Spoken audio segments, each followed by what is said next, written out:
A cold whisper brushed against Sarah's ear, yanking her awake. She sat upright, her heart pounding. The clock read 2:13 a.m. It wasn't the time that unsettled her, it was the sound. A voice, faint and ragged, muttered her name. "Sarah? Come back." The voice wasn't in her room, it was coming from her phone, lying on the nightstand, its screen dark. The voice repeated, hoarse yet unmistakable, "Sarah, it's me." Her blood turned to ice. That was her mother's voice. Her dead mother.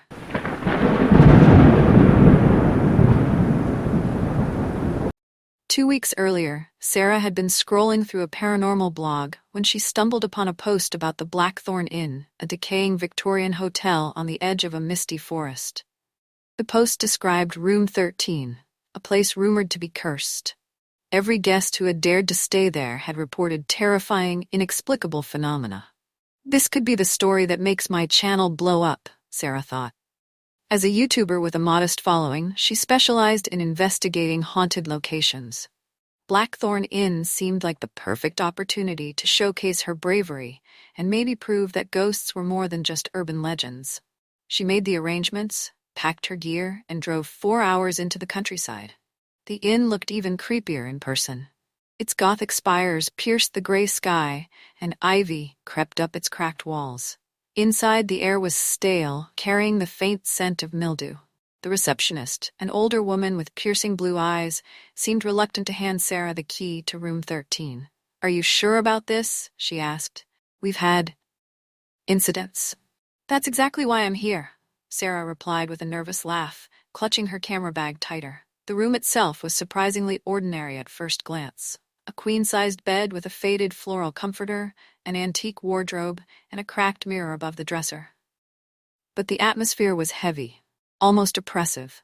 Sarah spent the evening setting up her equipment: night vision cameras in the corners, motion detectors near the door, and a digital recorder on the nightstand. As she filmed her introduction, she couldn't shake the feeling of being watched. "Okay, guys," she whispered into the camera, "this is it, room 13. Let's see if the stories are true." The night passed uneventfully until 2:13 a.m. That was when the whispers began.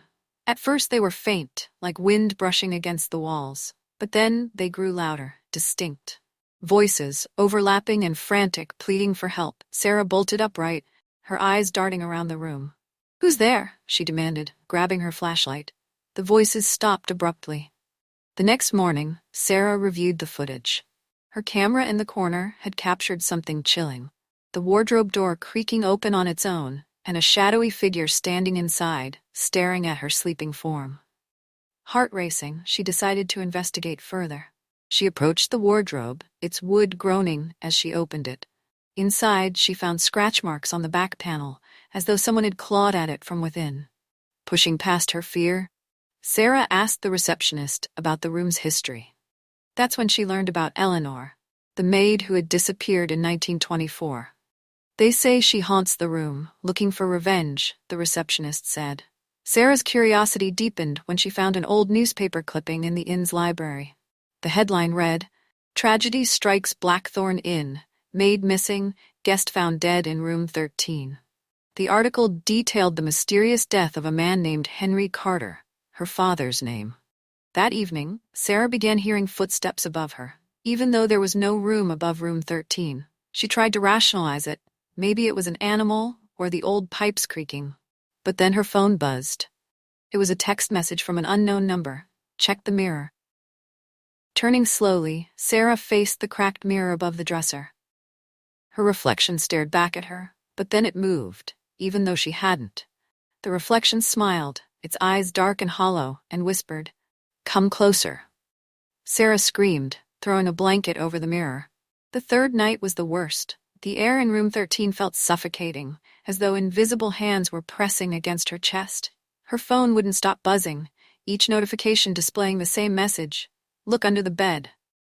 Terrified but compelled, Sarah knelt down and peered into the darkness. There, she found an old leather-bound journal, its cover stained with what looked like dried blood. The journal belonged to Eleanor. Its pages were filled with desperate entries. "He betrayed me. He has to pay." The last entry was different. It wasn't Eleanor's handwriting, it was her own. It read, "I'll never leave. Neither will you." At 2:13 a.m., the room erupted into chaos. The walls shook, the lights flickered, and the mirror shattered into 1,000 pieces. From the shards emerged shadowy figures, their eyes glowing with malevolent intent. Sarah grabbed her camera, desperate to capture everything, even as she felt icy fingers wrap around her throat. The last thing she saw was her reflection in a shard of glass, her face twisted into Eleanor's malicious grin. The next morning, the innkeeper found room 13 eerily quiet.